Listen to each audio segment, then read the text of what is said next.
Today's podcast is brought to you by ELIC.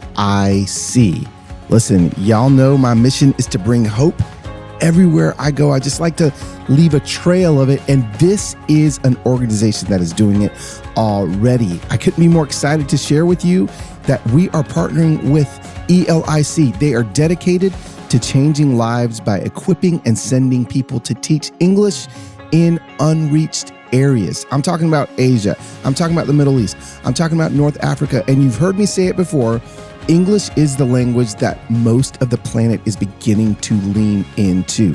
They provide training, support, and a team of passionate people who are ready to make a difference. So if you're a college student, a recent graduate, or maybe you're somebody old like me that's like, I got some time on my hands, they've got a 2 to 6 week option in the summer that's perfect for you.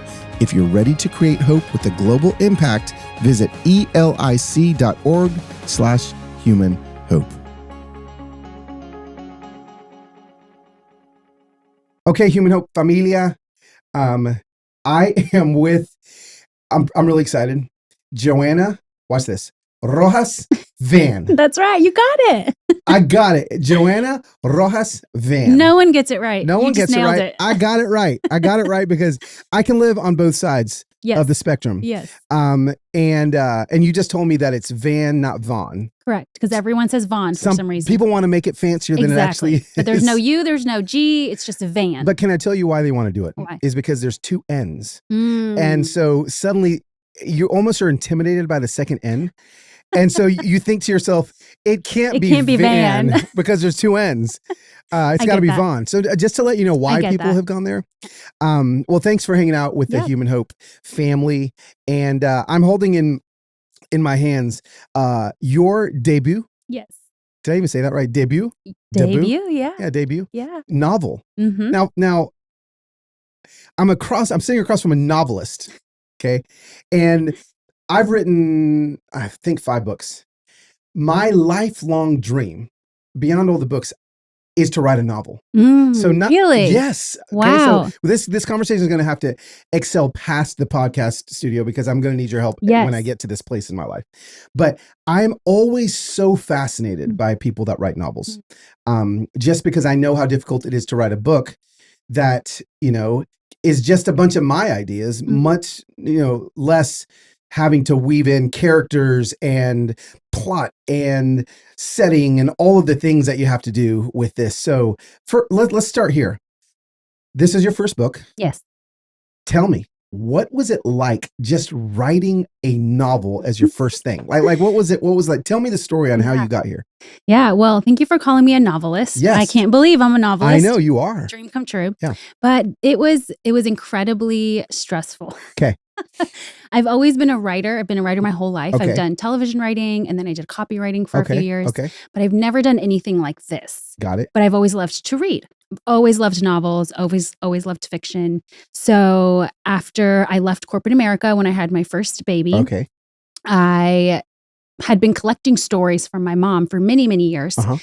And so the year came for me to leave corporate America and stay home with my baby. And I remember being incredibly overwhelmed with copywriting freelance work that I was doing for a couple different clients. And I was in the car with my husband one day and he was just, I guess, getting tired of hearing how stressed I was by this freelance work that I was trying to do just during nap time because I didn't have any childcare. Yeah. And he looked at me and said, because he knew all of these stories that I had, he knew about me like keeping records of all the stories for my mom. And he just said, when are you going to stop writing for other people and write for yourself? Wow. And I was like, whoa. What?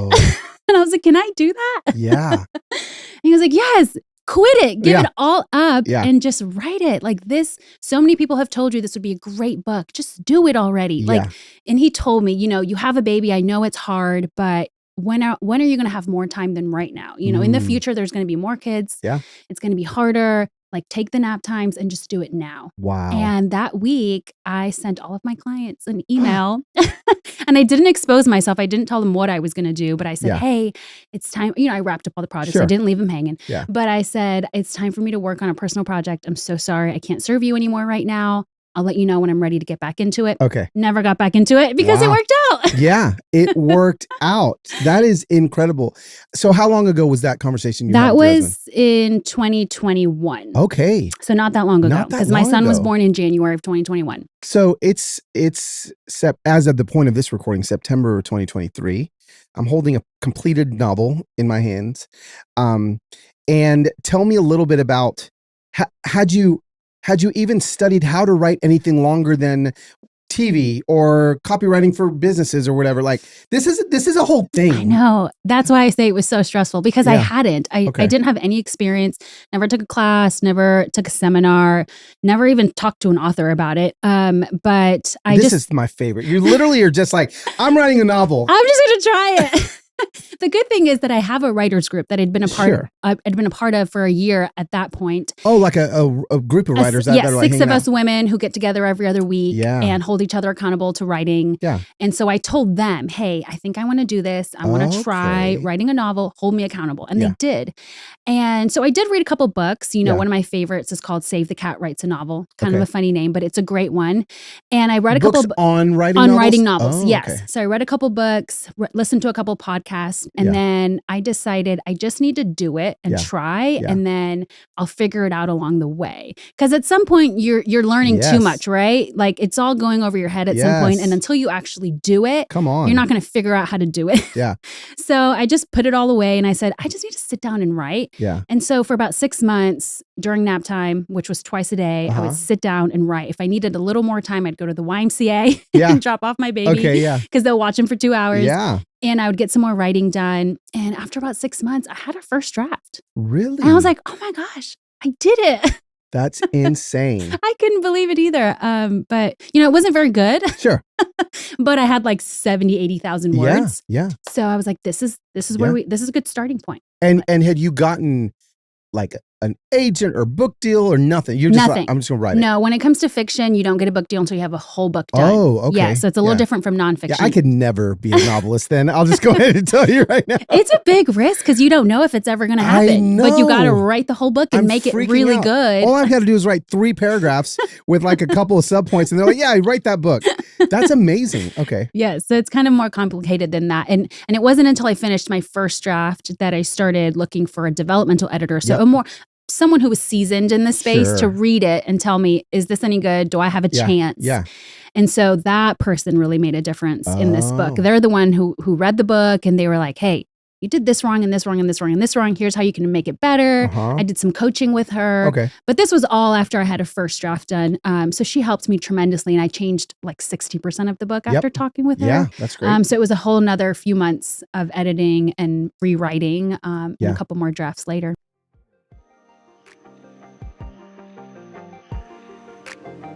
One of the most important things we can do for our kids is to teach them who they really are. And I know you're probably looking for resources to help you do that. Listen, my friend Annie F. Downs, and when I say my friend, she is more than a friend. We toured this summer together.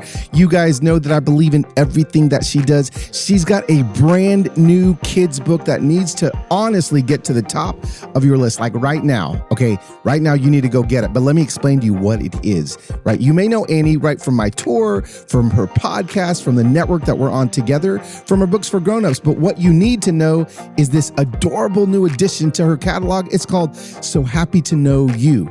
The heart of this picture book, and it's a picture book with really amazing pictures, is to help your kids learn early and often that being exactly who they are is the greatest gift, right? It's full of delightful illustrations, and it's got some alphabet fun. I'm telling you, this is like your kids that are little are going to love it. An A to Z look at these special character qualities that can show our kids some of the amazing ways God created them.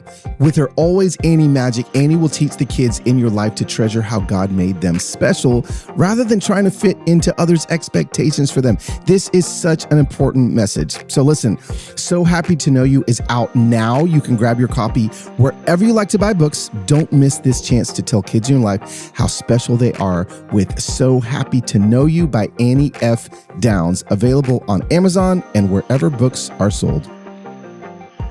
Is hiring challenging? Do you love a challenge?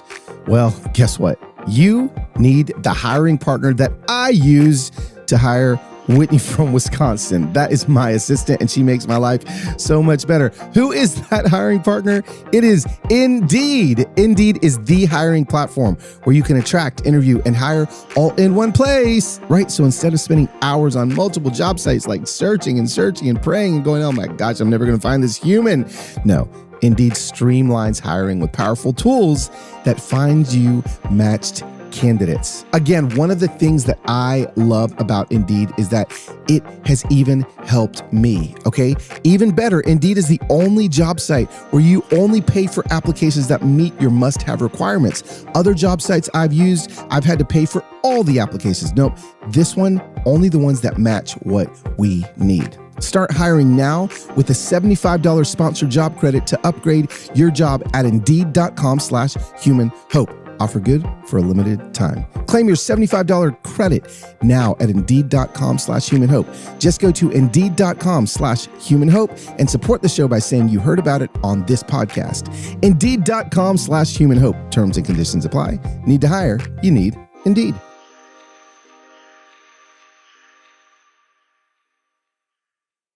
And here we are. It's in my hand, An American Immigrant. Yes. A novel.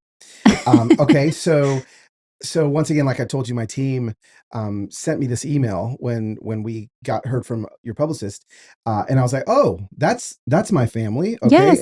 And then I started kind of going through a little bit of your story that goes along with the book. Yes. And I was like, oh my gosh. So as a lot of my listeners know, I grew up, my mom's from Mexico and my dad is from Panama, and he's a Black Panamanian. And when I was growing up, I really hid the Black part of who I was. And I just embraced the Mexican part of who I was. Why was that? Well, we'd moved to Atlanta in the South in the 80s and 90s, and it was a lot easier to be Mexican than it was to be Black. Mm-hmm. And so I was like, no, my name's Carlos. I am like all in, right? Like I'm like cut off the Black part of me. And my dad's like all Black, right? But he speaks Spanish because he's from Panama, but he's African, like he's Black. Mm-hmm. And so for a long time, I tried to kind of whiteify myself and just be as white as I can and try to, not really lean into the heritage and who I was. And then a lot of things happened, right? There was a lot of things that happened in my adult life that I was like, why am I hiding and ignoring this part of who I am? And so I've talked a lot about this in my books. I've talked a lot about this on my podcast, but I would love to hear your perspective of, now your parents were immigrants, is that correct? Yes, they were both from Colombia. Both from Colombia. Your perspective on you as the child of two immigrants into America. And give me your kind of childhood before we get into the story, because this is a fictional story based loosely, I think, on your life, on your mom's. Both yours and your mom's life. Give me a little bit of your life growing up, and maybe try to parallel it to maybe some of the struggles that I was having that I just shared with you. Absolutely. I think your story is extremely similar to my story. Yeah. So both my parents immigrated here from Colombia when they were in their early 20s. Okay. So lived all of their youth in Colombia. Yeah. They both crossed the border illegally using a coyote. Wow. And so they met in America. They didn't meet in Colombia. Married, had 3 kids. And so my siblings and I'm the youngest of 3. Okay. We grew up in a home where our parents, their primary language was Spanish. When we were really, really little, they didn't speak English. Yeah. They'd come from Colombia and they didn't speak any English. Oftentimes they would try to practice their English with us because we would go to school and we knew English. But they always spoke to us in Spanish for the most part, and we always responded in English. Okay. And so I kind of, This is amazing. And it's actually quite amazing how much I was able to gather, how much Spanish I was able to get from just that. Even though I wasn't responding in Spanish, I still am fluent in Spanish, which is amazing.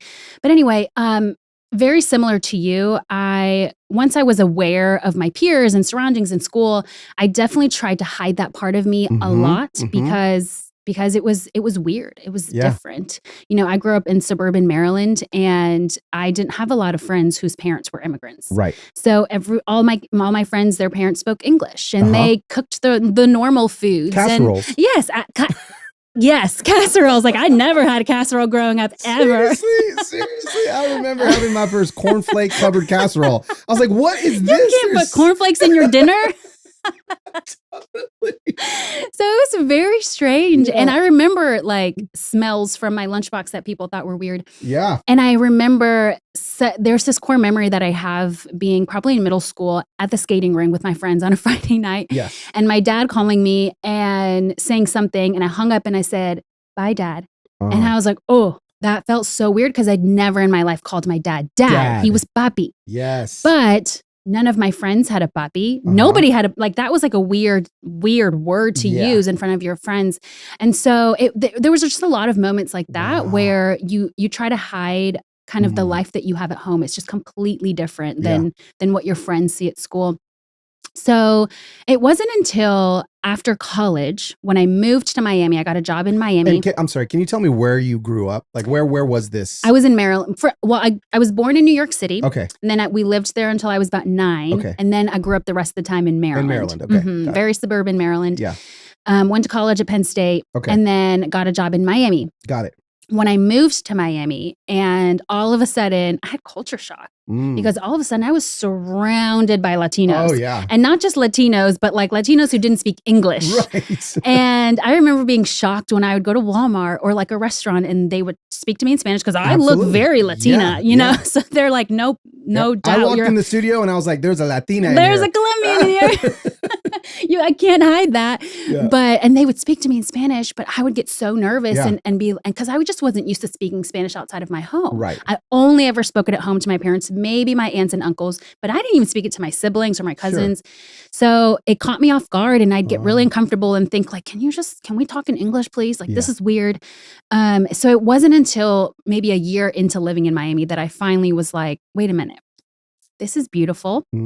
This is cool. Like this part of me is so cool. Yes. And the fact that, I don't know, just being surrounded by other people who had the same exact upbringing, because all of a sudden, all of my friends were children of immigrants. Right. Everyone spoke Spanish at home. Yeah. Everyone lived at home until they were married. Right. Or, like no one just went to college and then didn't come back home. That's not what you do in a Latino household. Right. do you hear that, Sohaila? That's why you're living at the house. That's right. You got to get married first. And then you can leave. And the boys too, not just the girls. Oh, right. Yeah. But anyway, all of a sudden, when I was surrounded by all these people who were like me, I started to appreciate it more and more and more. And I started to appreciate my own parents and my own upbringing. Wow. And that's kind of the story that I wanted to share. Yes. Just showing the life of this young woman who for so long tried to push this part of her away because a lot of times it was embarrassing or it was frustrating. Like I remember having to just explain everything to my parents because we're from different cultures. They didn't grow up with the same things that I was growing up with. Right. So I had to explain everything to them and it got kind of like exhausting after a certain point. Yeah.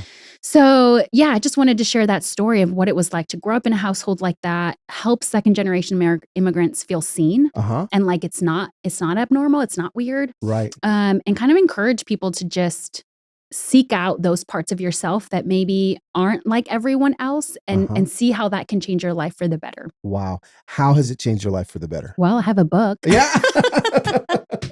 No. So many things. Like when we get together as a family, like because my husband is let's just say he's a lovely white man. Yeah, he's a Southern white guy. He's from Alabama. Oh, he is? Yes, wow. He is. And I actually met him in Miami, funny enough. Oh, funny enough. But when I get together with my family, I can just see the differences. I love his family and we have a great time, but my family get-togethers are very different. And I've just grown to like appreciate all of the culture, the music, the food. Oh my gosh, the food is so good. And not just that, but the language, the fact that I can speak Spanish and help people in that way, serve in my church in that way, teach my children Spanish. I speak to my children 100% in Spanish now because I know like my husband doesn't speak Spanish. So if I don't do it, the language is going to die off and we're not going to be a family who speaks Spanish anymore. So I only speak to my kids in Spanish. And guess what? My Spanish is not perfect. Right, sure. I speak gringo Spanish. It's not perfect, but that's better than no Spanish. Yeah. So it's definitely changed my life in that way. And I think it's going to change my kids' life in that way because ever since learning about all these stories from my mom and writing this book, I'm that much more passionate about like feeding them the foods that we eat, playing the music in the car that they're wiggling to and dancing to and they're going to grow up to and speaking Spanish to them. And I want them to have those memories of like grandma and mom teaching me Spanish and all these things. And my kids already love plátanos and empanadas and everything. So it's definitely made a huge impact on my life. And even just the fact that I got the opportunity to write this book, like I wouldn't have had that opportunity if I didn't have these stories. So it's changed my life in a lot of ways. Tell me a little bit about how you talk about collecting these stories from your mom. Tell me a little bit about that process. Yeah. So I started hearing stories when I was in college. Okay. And I don't remember how it came up, but I remember being on the phone with my mom and she said something about, and the story is in the book, when she was at the airport in Mexico City. And at the time, it was the time of Pablo Escobar. So everyone was afraid of Colombians. Sure, And at the airport in Mexico City, they pulled aside every single Colombian. So if you had a Colombian passport, you got pulled aside into a room. They stripped you down completely naked, searched your body. And not only that, then they took you to a hospital and did an ultrasound of your stomach. Wow, to make sure you're not carrying any drugs. So when I first heard that story, I was like, what? Yeah. That happened to you? Like, how am I 19 years old and I've never heard this story before. Right. And so I started asking more questions and asking for more stories. And there were all these stories that I'd never heard before. And I guess that I was a journalism major in college. So I've always had that curiosity. And so I guess something just in me said, you better document these, write these down or something. And so I started either keeping them in my notes app, writing them in a Word document, or sometimes if I was with my mom, I would voice memo, record her stories. Yep. Again, I didn't know what I was going to do with it, but I just wanted to keep them somehow. So that was super fun because when the time came to start writing, I had all of these notes and stories and voice memos. And so, I just kept gathering and gathering. And I had a bunch by the time I sat down to write, which was great. Well, and what I love about that is you didn't know why you were even gathering these things, besides the fact that you just, I think subconsciously, or maybe consciously, you didn't want these stories to go away. No. They would just disappear. Right. And I think even for the listener, that's something that that is important enough to do. If you still have parents or grandparents that have their memory, that are there, that have stories. Yes. We actually did this with all of my grandparents 6 years ago. Oh, wow. I took a camera and I said, hey, Grandma, I'm just going to ask you questions. And I just hit record and just started asking. And the stories that I got from the simplest questions. Yes. I probably am never going to write a novel about it, but now these stories, they will be passed down. Yes, they'll be in your family. Forever. Absolutely. It's so important. Absolutely. I remember thinking and telling my husband when I finished that first draft, I was like, hey, if this never gets published, that's okay. I'm going to print it and my kids will have it. And I want my kids to read it and to know what their grandmother went through to get to this country so that you could be born in this country. You know, I want them to know all of the sacrifices that she made. Yeah. So absolutely. It's worth it. Even if it's just for you, even if it's just for your kids or whoever, it's worth it to document and keep them forever. I finally got my Simple Modern tumbler back. That's right. Y'all have heard me talk about Simple Modern on the podcast before. They're a fast-growing company that is one of the top drinkware providers to Target, Walmart, and Amazon. And I know y'all have seen me talking about their 40-ounce Trek tumbler on my Instagram and on other people's pages too. Listen, this is what I need you to understand. Fall is in the air. That's right. They've got great coffee drinking options that you can walk out to your car as the fall leaves are falling. And you've got your nice, warm, simple, modern tumbler or coffee mug, whatever it may be. They got NFL licenses so you can slap your team's logo on the side, even if your team's not that good. And of course, the best part is that they give 10% of all their profits to nonprofits that are committed to causes like fighting human trafficking, education, ending homelessness, and so much more. I love my 40-ounce Trek tumbler, and you will too. Go to www.simplemodern.com/humanhope. And by sharing your email, you'll get a unique discount code just for you, or bundle and save for back to school, which hopefully your kids are back in school already. This should be the go-to brand for your family. I love my Hiya Kids vitamins, and you know that I love to eat them myself. Well, do you eat vitamins? I don't know if you eat them, But these are good to eat. You take them.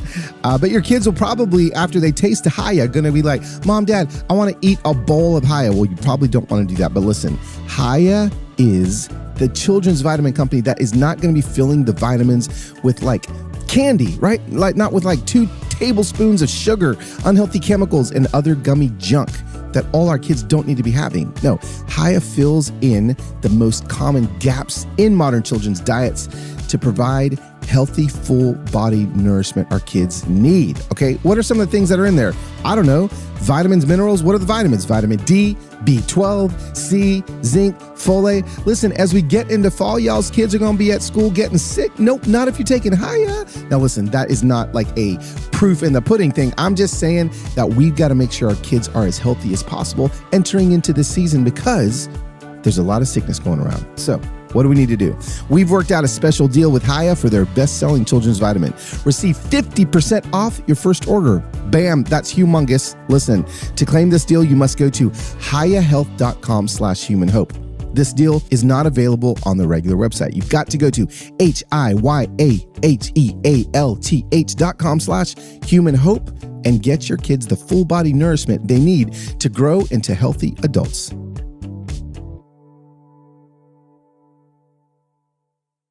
So now the book nerd in me is coming out. How did you land on the storyline? I guess the characters and like how you develop them within this. Like how close is she to you? Mm-hmm. Like how Mm-hmm. much play did you have with that? Mm-hmm. That's so fun because I have a lot of friends asking me like, how much of this is true? Yeah. So, okay, the mother in the book, I would say 85% of her in the book is true. Okay. So the stories, the journal entries that you read, actually more like 90% Okay, wow. is true. So definitely wanted to share all of her stories that she shared with me. Yep. And then the daughter, Melanie, she's probably like 60% me. Okay. So I got to be creative and add a lot and take away a lot that I don't want to share. But I think overall, it's just like a true general experience of the second gen. Like I've heard a couple people who are second gen tell me like, I've never felt more seen. Yeah. This is my story. And so I think we all have a very similar story. Yeah. But yeah, a lot of the siblings, those are pretty close connected to my personal life. My mom's siblings pretty close connected to our personal life. So even where she grew up, New York. Yes. Mm-hmm. Yep. And the mother is from Cali, Colombia, which is where my mom is from. And Melanie grew up in New York and then Maryland, which is, my story. She's a print journalist. So that was a little different because I was a broadcast journalist for a little bit. Yep. But yeah, a lot of it does align with both of our stories. Now, the one big part of the book that isn't connected to our real life is me like going to Colombia and finding those journals. That never happened. Obviously, as I told you, I heard these stories directly from my mom. But I wanted to tell the story in like a more fun way where she's in Colombia. Oh yeah. So that part is different and not true, but man, I wish I did have some journals that I could keep. That's so cool. I will say there are 2 poems in the book that are actually my grandmother's poems. Really? So a beautiful thing about this book is that I really feel like God wrote a lot of it or like got me unstuck a lot of the time. So there was a time when I was super stuck on a plot point. I didn't know where to go. I was so frustrated because I was tired of working on it. It's such a long process of writing a book. Yeah. And I was coming to that end of like when you're finishing a marathon, you're like, I don't think I can go another mile. I'm exhausted. And I didn't know where to take the story. I call my mom and I was just complaining to her, like, I don't know where to take this. I don't know how to get from A to B. And she goes, oh, I just found a couple of poems that your grandmother wrote to me. Do you want to see them? What? And my grandmother has passed since, but I had no idea that she was a writer. Wow. Turns out there are like so many poems that she's written that my mom still has, like the physical copies of it that she's taped to albums that are beautiful. She has this beautiful cursive handwriting. And she sent them to me, and there were 2 of them that were like perfect to get me from A to B in the book. Yeah. And they ended up in the final draft. So, stuff like that where it's it's a novel, it's fiction, but so much of it is true and real. And getting to add those little pieces of my ancestors in there is really, really sweet. I love that. For somebody that is, okay, I'm going to ask 2 different questions. and they're for two different audience members that are listening to this. What do you hope the person that is in a family of immigrants to this country that would pick up this book would feel when they read the book? So a second generation immigrant, third generation of somebody that, and they're like, oh, her story sounds familiar to me. I'm going to pick it up. What do you hope that they feel reading this? I hope they feel pride. I hope that they're proud of, no matter where it is, I hope that they're proud of where they come from. Yeah. Because it's so easy when you're surrounded by people who are not like you, but are similar to everyone else.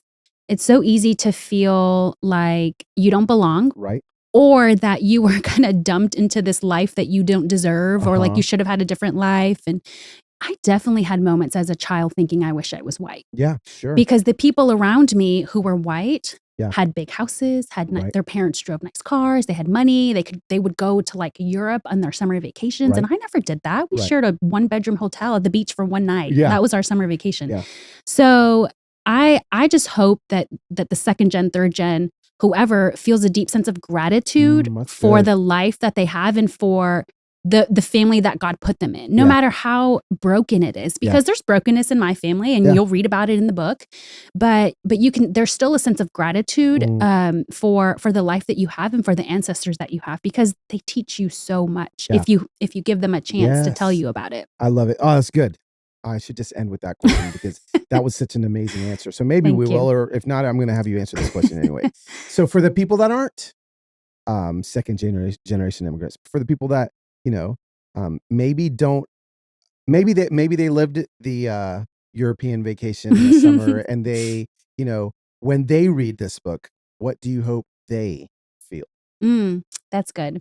I hope they feel curiosity. I hope they're curious to get to know their friends a little bit more deeply, because I think even some of my friends growing up may not have known that at home I was speaking a different language, or that my parents didn't speak a certain language. Your dad was named Papi. Exactly. That I had a papi and not a dad or a daddy. Right. Yeah. And my kids, funny enough, call my husband Papi now. Oh, yeah, they do. Which is so cute because he's like this white guy walking around and his little kids are calling him Papi. That's so good. But anyway, I hope that they're curious and that they ask questions and also gain a new appreciation for their friends who are different from them. And I just hope that curiosity ensues. Curiosity, I've always said it. Curiosity breeds empathy. Yes, and, exactly. The more curious you are, the more empathetic you are. Exactly.